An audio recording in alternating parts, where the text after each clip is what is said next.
नमस्कार दोस्तों, एक बार फिर से स्वागत है आप सबका आपके अपने चैनल ज्ञान की बातें में। आज मैं आप लोगों के लिए अक्षय तृतीया से रिलेटेड कुछ ऐसी बातें लेकर आई हूँ जो शायद आप नहीं जानते होंगे, और ये 5 बातें ऐसी हैं जो कि अक्षय तृतीया को बहुत खास बनाती हैं। तो वीडियो में लास्ट तक बने रहिएगा। कोशिश करूँगी कि आज की जानकारी आपको पसंद आए। हिंदू धर्म में शुभ तिथियों का विशेष महत्व है। अक्षय तृतीया इन शुभ तिथियों में से एक है। हर साल वैशाख मास के शुक्ल पक्ष की तृतीया तिथि को अक्षय तृतीया का पर्व माना जाता है। बोलचाल भी भाषा में इसे आखा तीज भी कहते हैं। इस बार ये पर्व 30 अप्रैल बुधवार को मनाया जाएगा। अक्षय तृतीया से जुड़ी अनेक मान्यताएं, कथाएं और परंपराएं हैं हमारे समाज में प्रचलित हैं। कहते हैं कि अक्षय तृतीया पर जो भी उपाय, पूजन, यज्ञ, हवन किए जाते हैं उनका संपूर्ण फल प्राप्त होता है। अक्षय तृतीया को इतना खास माना जाता है, इसके पीछे के कारणों को बहुत कम लोग जानते हैं। आइए जानते हैं इनसे जुड़े 5 कारण। धर्म ग्रंथों में 4 युग माने जाते हैं: सतयुग, त्रेता युग, द्वापर युग और कलयुग। ऐसी मान्यता है कि इनमें से त्रेता युग की शुरुआत वैशाख मास के शुक्ल पक्ष की तृतीया तिथि से हुई थी, जिसे अक्षय तृतीया कहते हैं।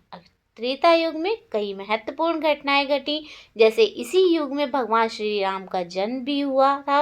राक्षसों का राजा रावण इसी युग में मारा गया। एक अन्य मान्यता के अनुसार भगवान विष्णु के नर और नारायण का अवतार भी अक्षय तृतीया पर ही हुआ था। जब महर्षि वेद व्यास ने महाभारत की रचना की तो इसे कौन लिखे, इसे लेकर उन्होंने काफ़ी सोच विचार किया।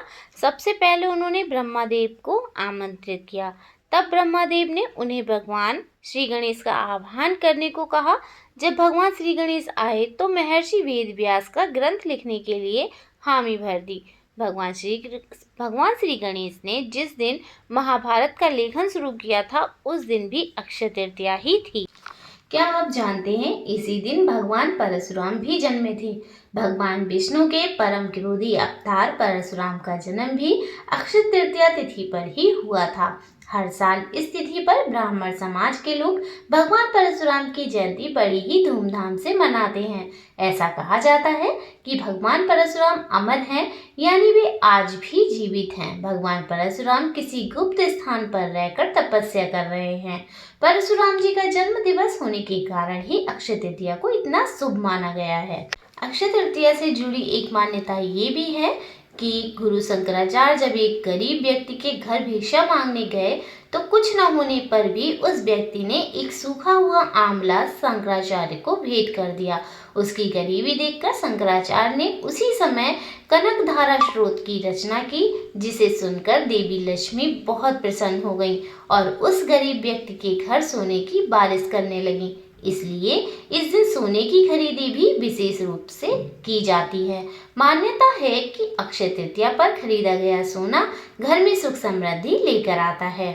अक्षय तृतीया पर ही कुबेर देव ने देवी लक्ष्मी को प्रसन्न कर धन की याचना की थी।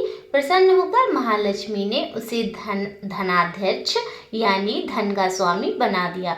तभी से संसार के पूरे धन पर कुबेर का अधिकार है।